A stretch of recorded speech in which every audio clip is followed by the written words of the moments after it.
वही 7.5 एक तरह से स्विच ऑफ होने जा रही है, शनि अस्त होने जा रहे हैं। ये मान के चलें 30-35 दिन आपके लिए ऐसे रहेंगे कि आपका शनि का जो नेगेटिव प्रभाव है वो कहीं ना कहीं आप में से वो उसका नेगेटिव प्रभाव कहीं ना कहीं आप पर से कम कम हटता या कम होता दिखाई देगा आपको।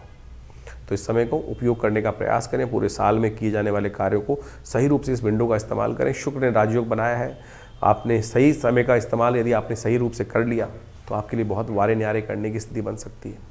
लेकिन समस्या किस वक्त ये है कि आपके मंगल और बुध और साथ में सूर्य राहु की युति जो बनी हुई है वो कहीं ना कहीं चीज़ों को आपको सही दिशा सामर्थ्य आपके बाहुबल में कहीं ना कहीं संशय उत्पन्न करती दिखाई दे रही है।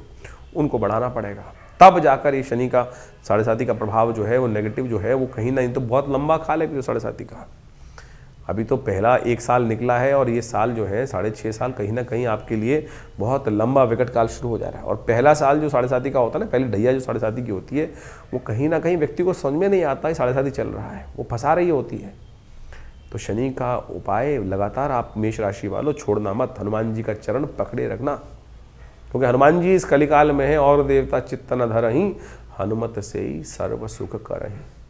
इस बात का ध्यान रखोगे तो बहुत अच्छा होगा। सब लोग चले गए इस संसार से, सब देवता कहीं ना कहीं पलायन कर गए, चले गए अपने अपने लोकों में, लेकिन हनुमान जी हमारी कृपा के लिए, हम पर कृपा करने के लिए इस संसार में हनुमान जी रहे और वही भक्तों पे कृपा रखते हैं। इसलिए बात जो गुरुजनों ने बात कही है विश्वास रखते हुए कार्य करने का प्रयास करें।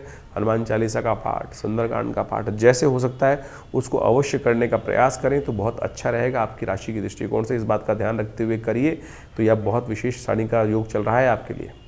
और कौन से उपाय करने हैं वो भी जान लीजिए। देखिए शनि तो अस्त हो गए, अब उन्होंने तो अपना प्रभाव कर दिया आपके जीवन में, जो भी जिस क्षेत्र में हमने आपको समझा है। लेकिन एक बात ध्यान रखना, बाकी सारे ग्रह भी इस वक्त शनि के अस्त होने के साथ साथ मंगल भी अस्त चल रहे हैं, सूर्य जो भी साथ में राहु के साथ फंसे हुए हैं।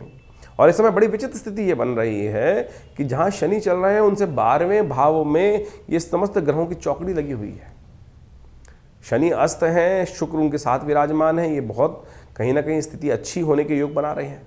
लेकिन साथ में आप मान के चलें इनसे पीछे ही 12वें भाव में जो सूर्य जो हैं, जो बल देने वाले हैं, वो खरमास में चले जाएंगे, उनकी शक्ति वैसी कम हो जाएगी। साथ में राहु ने उनकी बहुत बुरी स्थिति कर दी है, साथ में बुध महाराज भी अस्त अवस्था में, मंगल भी अस्त अवस्था में। तो ये कहीं समय वेस्ट ना हो जाए।